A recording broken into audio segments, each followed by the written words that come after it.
Good morning, everyone. I'm Sarah, the founder of Connect Our Elders, and today I'm really excited to have Jeff Rubin, the epitome of an elder advocate and the author of Wisdom of Age, with us today. Jeff, if we could start by you telling us about yourself.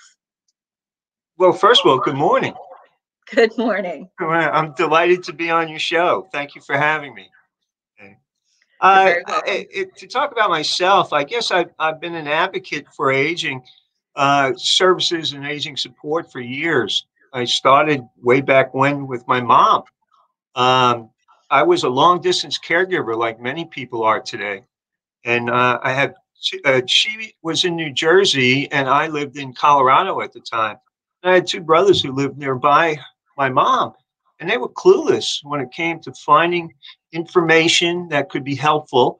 And I found out that there were like millions of other people who are truly clueless and are reactive when it comes to dealing with aging issues. And it's unfortunate, but we don't make it easy for people to grow old. And we don't make it easy for the children of people who are growing old to find out the kind of resources and services that can help them. And so that started me on my journey. And I've been in this field for over 25 years. Thank you. I mean, the work that you're doing is phenomenal. And what you just stated is what I see on a daily basis, is that it is not easy to grow old, because oftentimes by the time that people reach me, it's crisis mode. And they're in a position where they don't know what they don't know. And so you're starting at ground zero. There's the education aspect, there's the connecting them to resources. And then, you have to help them figure out what are the right resources for their particular situation. So you mentioned your mom, and that was kind of your entry level in, but how did you officially get started in your field of advocating for elders? Well, I used to be in the newspaper field, and I was a publisher and general manager for a number of newspapers, both daily and weekly.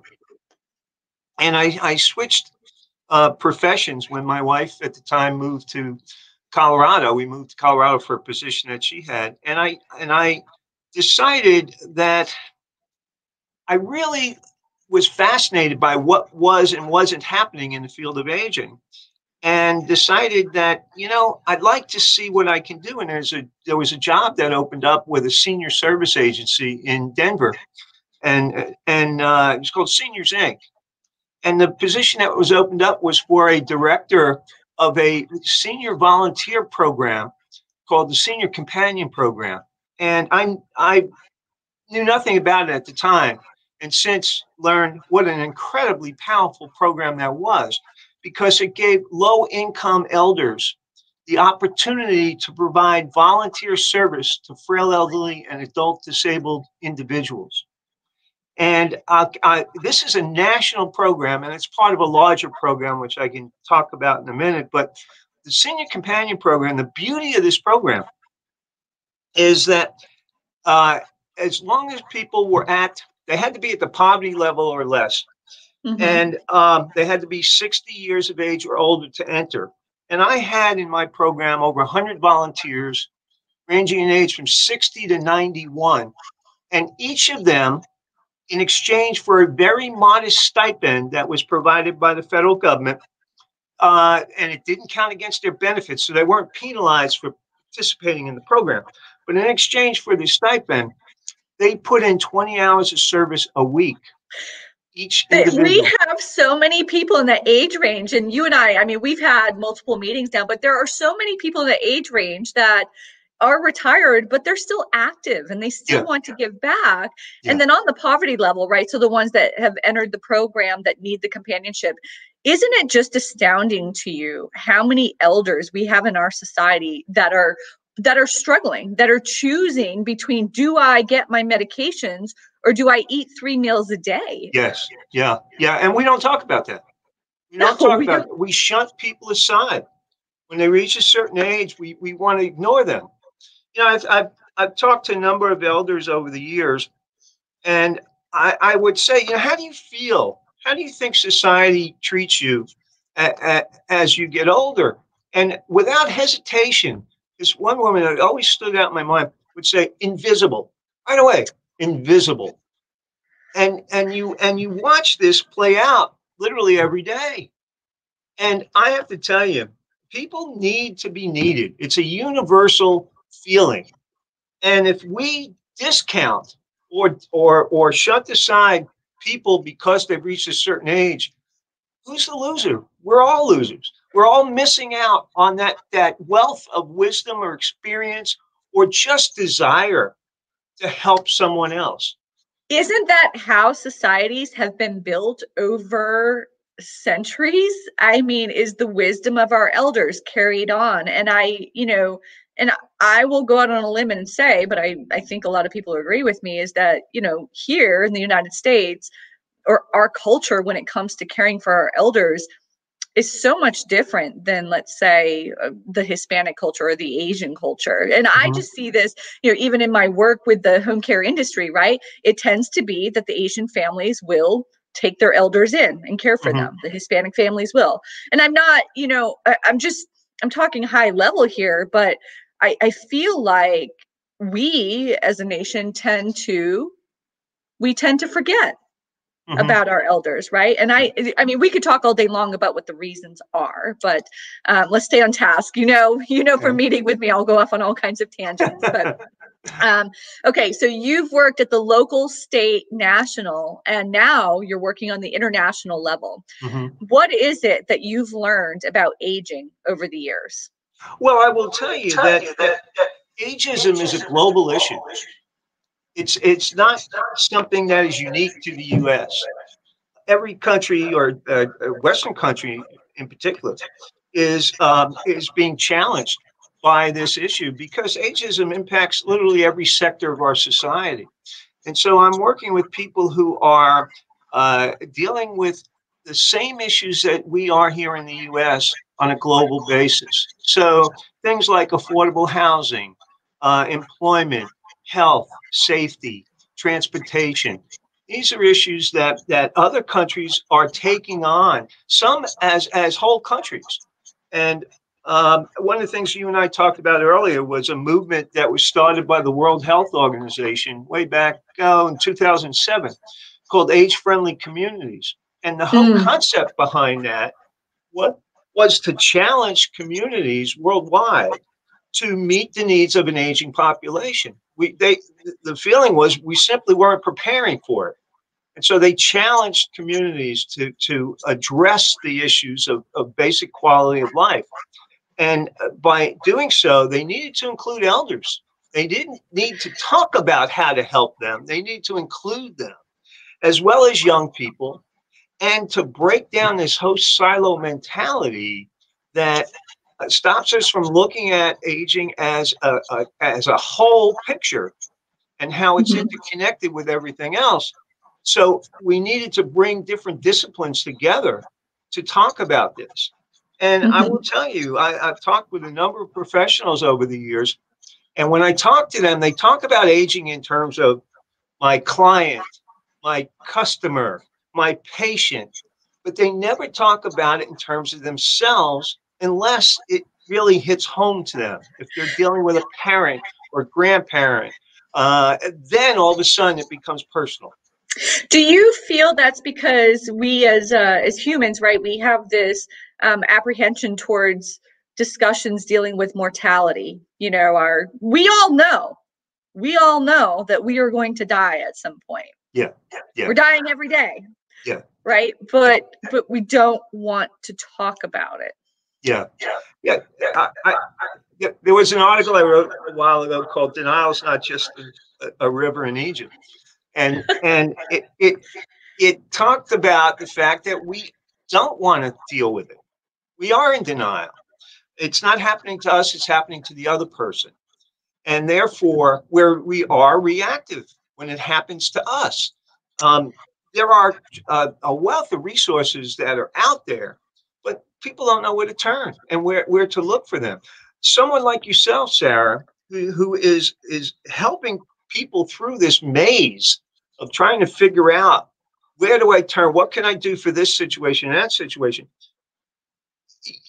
There needs to be more people like you because people simply are not getting that information from what would be traditional sources.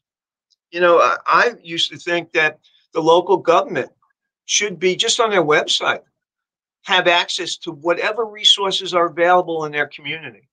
And I have to tell you, in my community, we did a survey, and I talked to people about where do you go for your information if you need help and assistance. There were 100 different answers. People said, I simply don't know. They went, my pastor. Oh, I'll call City Hall. Oh, I'll ask my friend, or Mrs. Flanagan down the street. She'll know. Nobody knew. So what I'm finding is that the systems are bogged down.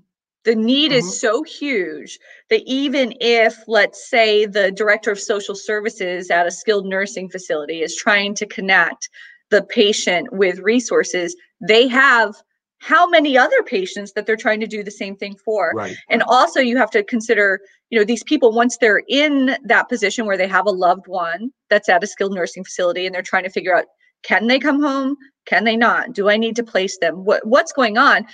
You're dealing with emotional trauma right now that they're feeling from their loved one experiencing, whatever the medical issues are.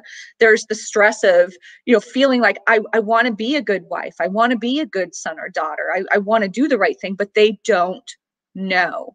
They don't know. And so if we can be more proactive in educating people at large about elder care resources, or about ageism as an issue, about all of these topics, I feel like it's the right thing to do for people. But I also think that we're going to alleviate a lot of the pressure that the healthcare systems are experiencing right now, because we can get ahead of it if we approach it right.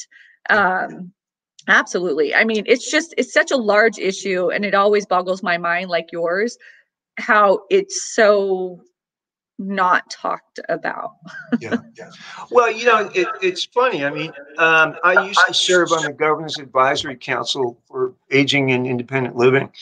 And the group that I was a part of was appointed back in 1984 with the goal of educating our communities about aging.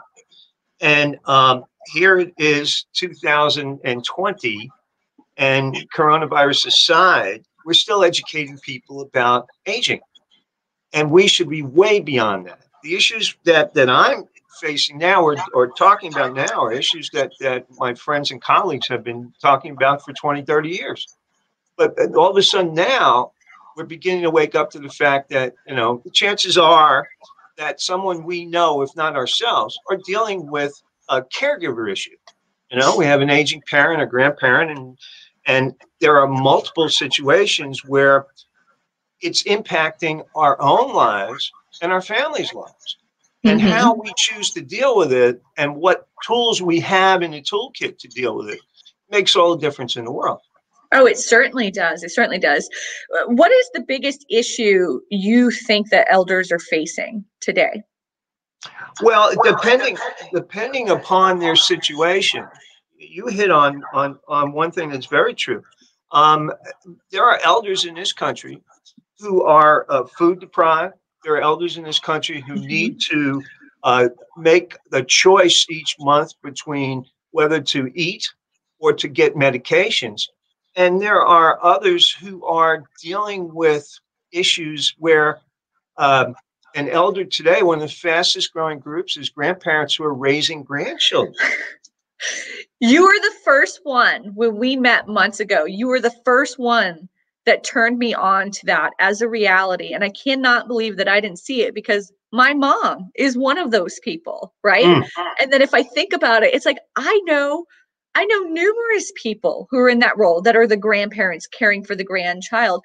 But so can you please elaborate on this? Because I learned from you, they don't get the same support or the same resources that a parent would, even though they're filling the parent role. Right. There are different rules and regulations in each state, but primarily grandparents are not, by law, the official guardian for their grandchildren. They are assuming that role for a variety of reasons. Marital strife, incarceration, substance abuse, and Mm-hmm. more and more elders who are in their 70s and 80s wind up caring for children who are in their early teens or even in late teens, and all of a sudden they're the primary role model, primary provider. Mm-hmm. Uh, so whatever savings you might have had now goes towards taking care of your grandchild. And then there's the factor of what I've seen is that they could, right? They could petition to become the official guardian, Right, but in that role, because of I think generational thinking, but also they they just cannot take away the parental rights. They right, don't feel good about doing that. And so they just they just do what they have to do to care for this child without adequate support from the yep. resources that a normal parent would get. And then you're Hmm. right, they're draining what savings they may have. Hmm. Well, I'll tell you, um, I mean, obviously, physically, uh, there are many people who are obviously in their 70s or 80s are not going to be able to do what they could do in their 40s or 50s, and the energy that it takes to deal with uh, a teenager is is amazing. That you have to be in a situation where all of a sudden you've got to relive your life all over again, raising children. But I will tell you that one of the things that struck me years ago, I would talk to people who, when we talked about this issue of grandparents raising grandchildren, I said, "Well, what happens if grandma breaks a hip?" And the response was, "Well, one of two things. Either they'll go back to the situation they were in, the child will, or they'll be put into a foster care situation." So there is no backup. And what's more reliable in many cases, having a steady support and role model in that grandparent is much more cost effective and more healthy a situation than any of those other two options. Oh, absolutely. Yeah. Absolutely. I spent a lot of time with my grandparents growing up.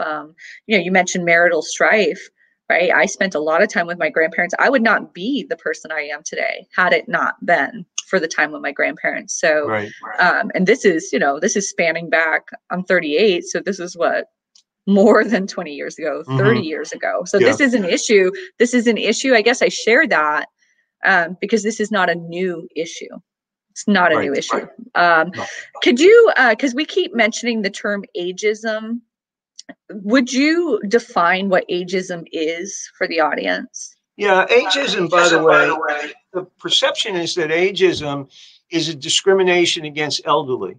It's not. It's discrimination against anyone of any age based on a misperception or stereotype or or just a aversion to being around old people or young people. Okay. Mhm.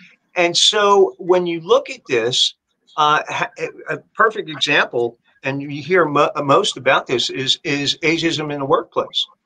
Mhm. People who have reached 40 are being discriminated against because of their age. But Mhm. there are articles I've read over the years in Silicon Valley, for example. If you're 30, you're hard pressed to find employment. You're considered old, and so the term, the perception of who's old is really a relative term. It depends on what Interesting. industry, and it depends on how you look at it.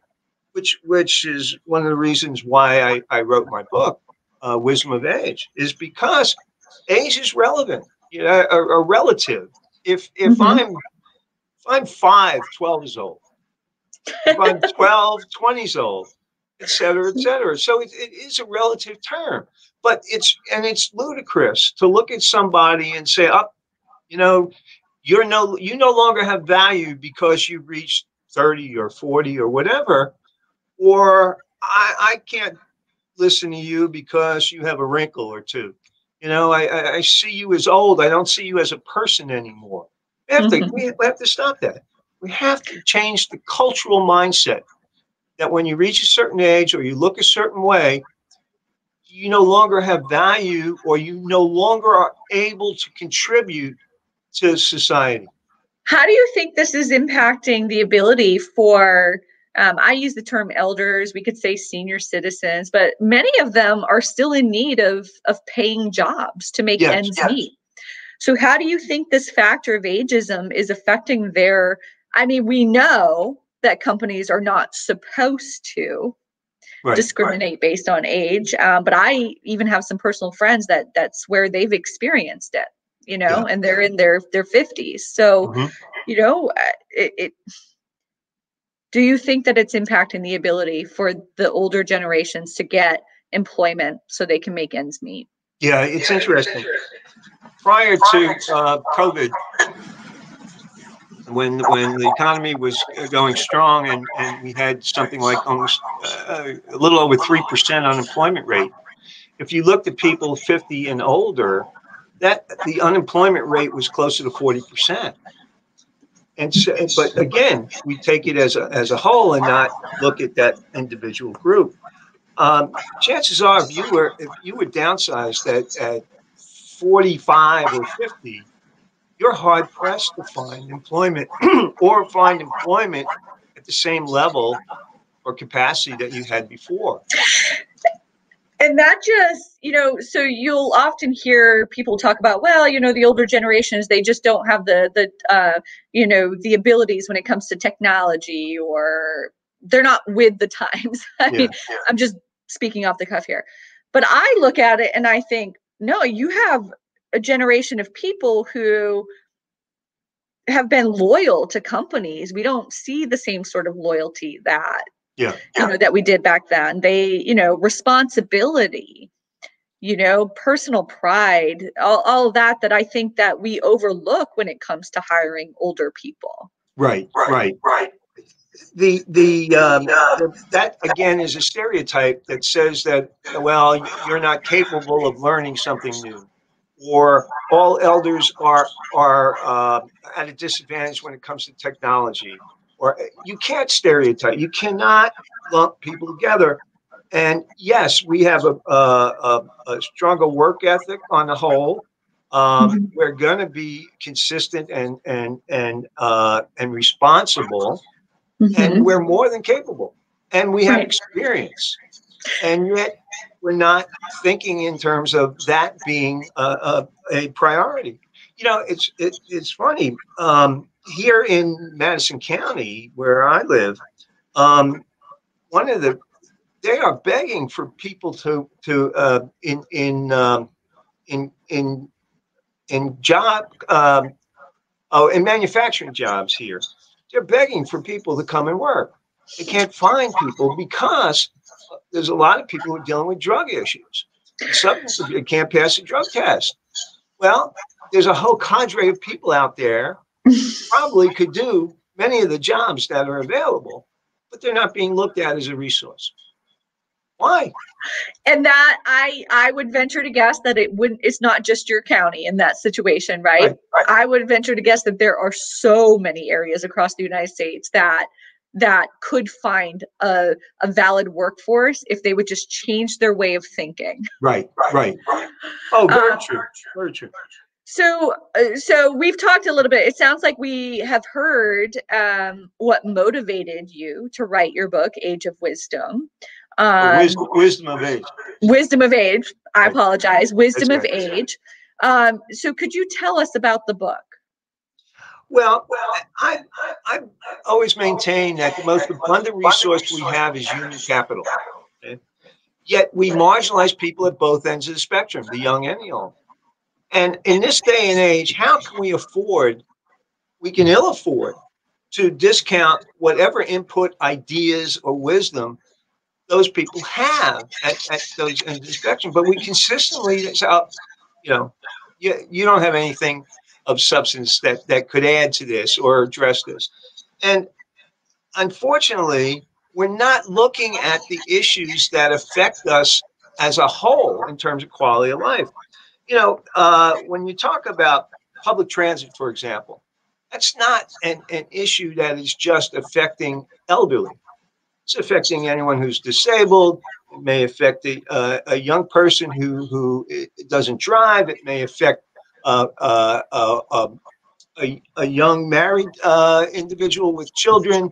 Uh, Public transit is a connector.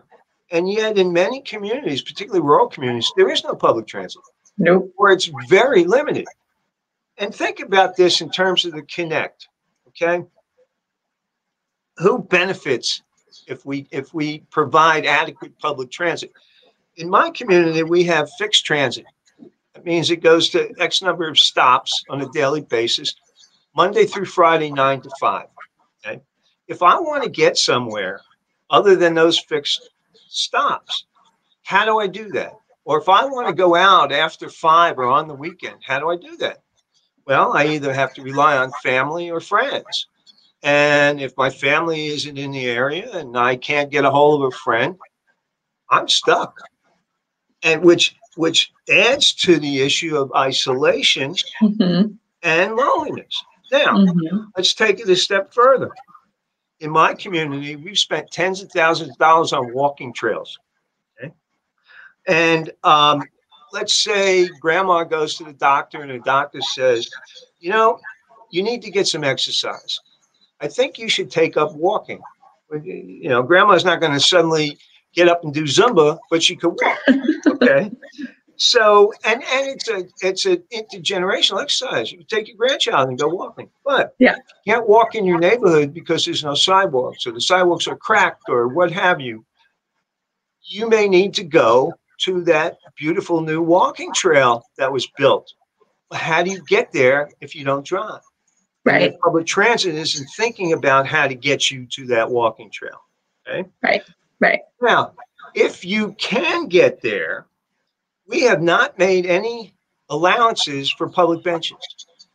So I finally can get a ride to the walking trail to walk. And now, if I walk any distance, there's no place to sit. Where's the connection between what is required and what is a logical extension of how we can help each other? Because this is not just an issue of elderly. And I have to tell you, going back to the whole age friendly movement, it is a question of when you look at a community through the lens of an elder, everyone benefits. That public bench is just as valid for a disabled individual, for a woman with children, et cetera, et cetera. But we're not connecting the dots. We're We're simply not. not. No. Could I love Jeff, I just love how you look at everything in such a macro level, right? Because you have to do that first to be able to recognize where we Mm-hmm. can connect the dots, you know, versus the siloing that you had mentioned when we first started this discussion.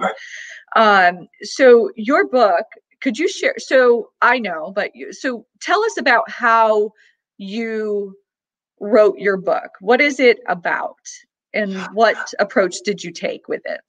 Well, going back to the concept that we marginalize people at both ends of the spectrum, and that everyone of any age, I believe, has something that they've learned and something they can contribute.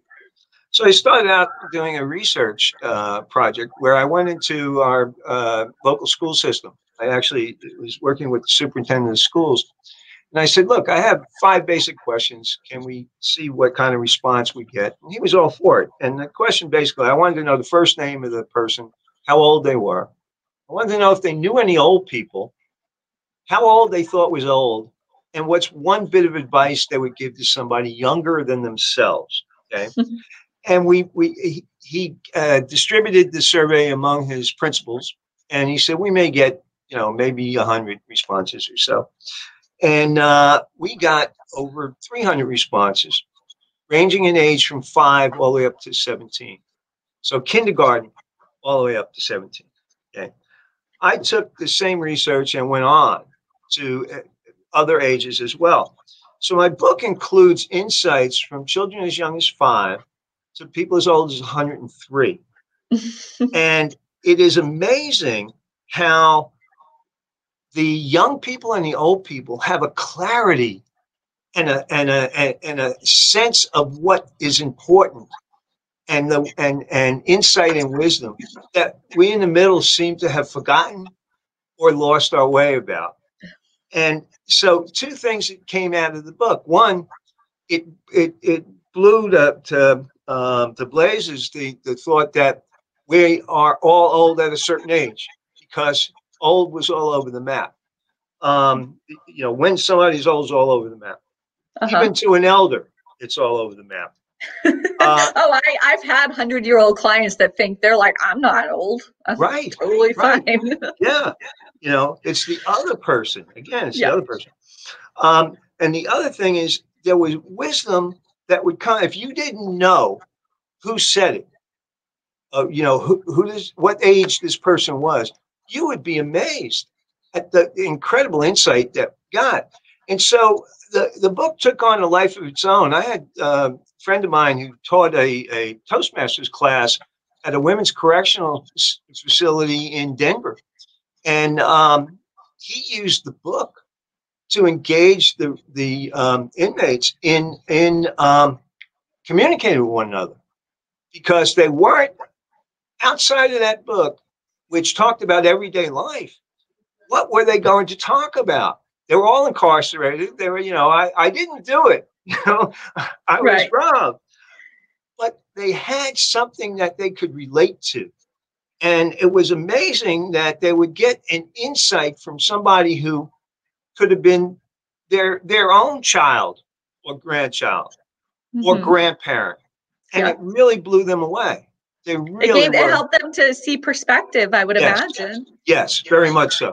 Very much And so. sometimes we all need a little help to see perspective. Yes. Yes. Yeah. So this book that you've written, it's been inspiring a movement. How has it been inspiring a movement? Well, what I believe is that at the very basic level, we need to talk to one another. Up until the recent pandemic, you would see children engaged in their phone and not in actual conversation. And this is something where, if I've experienced it, because the book was designed for you to flip through it, and if you find something that you can relate to, then talk about it, and you'll find that my parent or grandparent may have gone through something similar. Now, all of a sudden, instead of having a difficulty in having conversation, now you're talking about it in terms of how it impacted you. All of a sudden, we're looking at each other in a different light. And we're beginning to say, gee, I didn't know that, Grandma, you know? Yeah. And so we're starting to communicate with one another. So what I do is I use the book to break people into small groups, and we'll get different ages in the group if we can. Have one person designated as I guess, a facilitator to pick a something that they can relate to, and then they talk about it. What comes out of the group is that people realize, boy, we have more in common than we do differences. And We're it breaking doesn't down matter. those intergenerational boundaries, right? Let's Yes. create. So basically, through these wisdom circles, I think that's what you call Yeah. them, right? The wisdom Yeah. circles. You're creating this intergenerational connection. Yeah. And I feel like it's a connection that's needed. I mean, Mhm. I feel like, well, we all know that our elder population, they were already experiencing isolation and loneliness, but during COVID times, it's just been magnified, Mhm. right? And then I also think that we have an opioid crisis in this nation, right? And so I feel like, maybe if there was more communication between older adults and these younger children who maybe don't have such a good home life, or whatever the situation may Right. be. I'm just saying, I think that there's a lot of value to be drawn through creating these intergenerational connections where they can, build each other's confidence, where they can learn from each other's perspectives and experiences to go on to, I don't know, to feel fulfilled and happy and Right. not lonely. Right. Because I feel like a lot of negative experiences or behavior that anybody, regardless of age, goes through, it really comes from a feeling of feeling misplaced or Mhm. not valued. And Right. so, if we could create these intergenerational connections, we could really be proactive, ensuring that doesn't happen at such a level.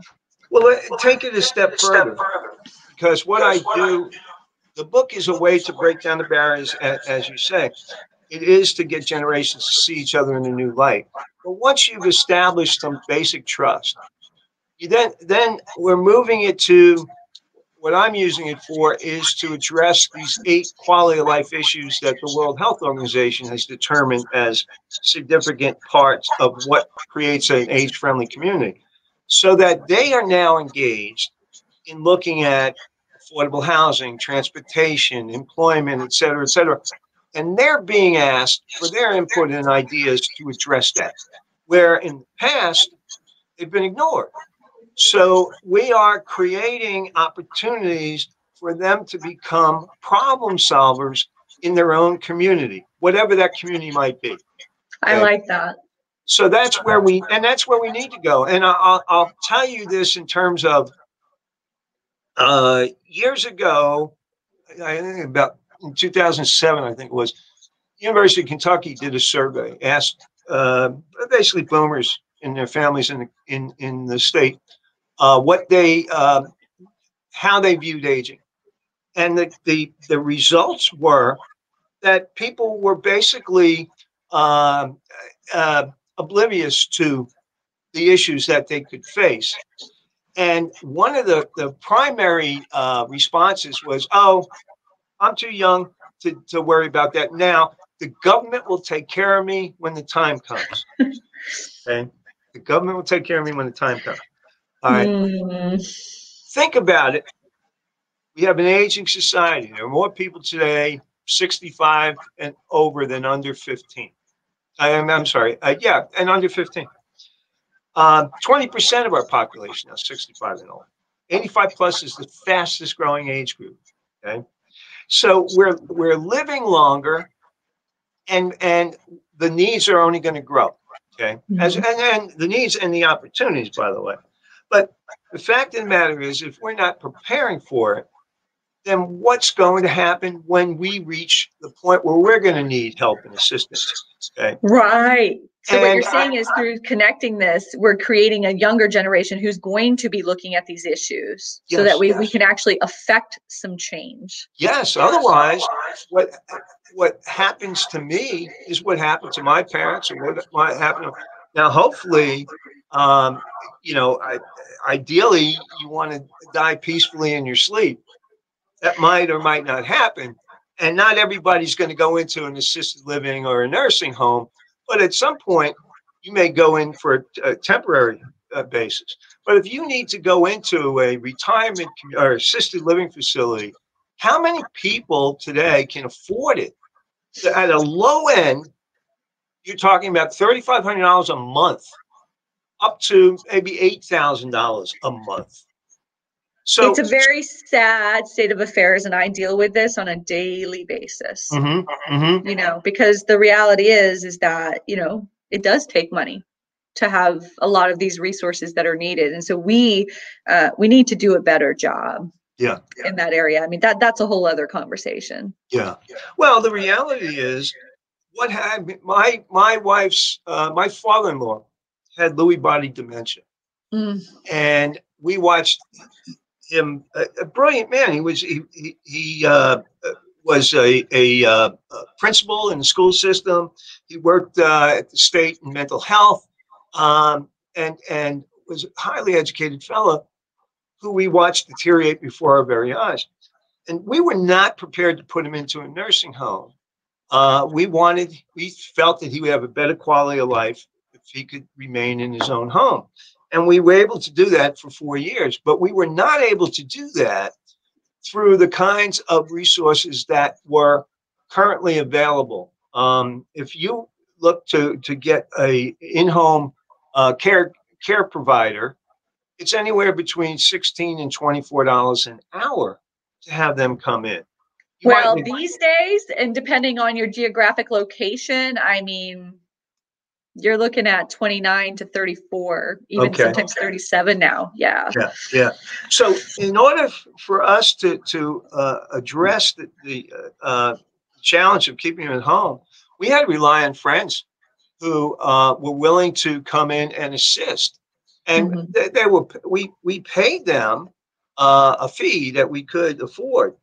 But other than that, we would have been hard pressed.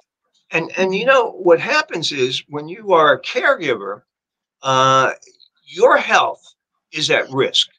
There's more of a chance of you winding up uh, being the one whose demise happens before that of the person you're caring for. Yes, caregiver burnout is a very real topic. I Yeah. mean, when I'm consulting with families, I talk about that. I Mhm. have to advocate not only for the person who needs the actual caregiving, but I need to advocate for the well spouse too, Yeah. because I know from experience and the statistics that unless they get the support, right, unless they get some respite, their health is going to suffer, right? Yes. I mean, that's a whole other thing that we could do a podcast on too. Yeah. Yeah. So, what else can be done to address ageism, Jeff? How can people change their thinking, become involved? People that care about this topic, what can they do? I think they need to be conscious of what they say and what they do when they're around older people.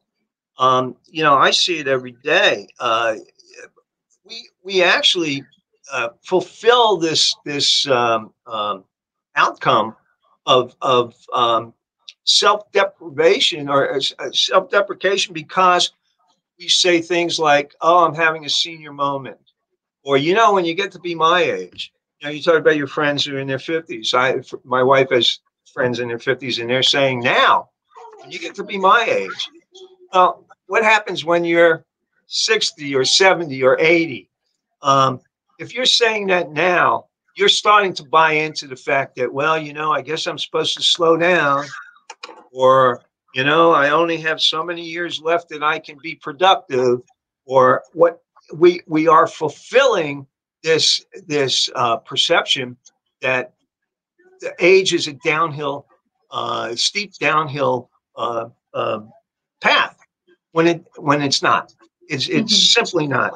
But I will tell you that this whole positive aging movement is based on the fact that um, we will live longer and healthier if we see aging as a positive, not as a negative. And as a Absolutely. positive, we also begin to look at our lives as reinventing ourselves. The people who can't get employment because they reached a certain age are now becoming the fastest growing age group to start entrepreneurial opportunities, Isn't that amazing? and I they're love more that. and they're more successful. They're more successful. They're experienced and Yeah. responsible and dedicated. Yes. Yes. Yes. Yes. So how can people, first of all, how can people find their book or your Hmm. book? How can Yeah. they purchase the book? Okay. I would. They can go to my website, and they'll not only be able to purchase the book, they'll find all sorts of videos and information that will be useful to them. But the book can be purchased through my website, which is www.wisdomofage.net, Mhm. www.wisdomofage.net. But they also can, and you've been very supportive of this, we now have a petition underway that we're raising awareness among our elected officials at the federal, state, and local level that we need to stop ageism and we need to support elder rights. Um, this is the basic thing that we can do is to raise that awareness and begin to take steps for giving equality to people of all ages. And if you think that we all have equal rights here, when it comes to the elderly, we're not. We made that point around grandparents taking care of grandchildren, but there's so many other areas where we're being denied. And the COVID-19 really brought up ageism as an issue. When you had certain people saying things like, "Well, we need to open up the economy, and when you reach a certain age, you need to prepare yourself for the fact that you don't have that much longer to live." Well, who says? That concept, that belief that we have to sacrifice an age group for the sake of the economy is totally ludicrous. Matter of fact, the elders have more money on the whole to contribute to society in terms of consumer spending than the rest of the age groups combined. And we're not even exploring that opportunity on a general basis. There are some people who are doing some tremendous work in this area in terms of technology and in terms of looking at true issues and opportunities that are available to us. We're going to change. You're right. We're going to change out of necessity what we need to do to become more age friendly. But boy, right now, it's still a question of educating people. We need And to change the conceptual thinking around it. Yes, yes. And that is a huge endeavor. So this petition, so they can go to your website to purchase the book, and I'll be sure that I share that. Okay. How can they contact you? They can contact me by reaching me at jeff@wisdomofage.net. Okay. It's simple. But the petition, which anyone can sign, and we're just getting this off the ground, is at change.org/stop-ageism. Okay. Okay. And I'll be sure to share that too when I repost this.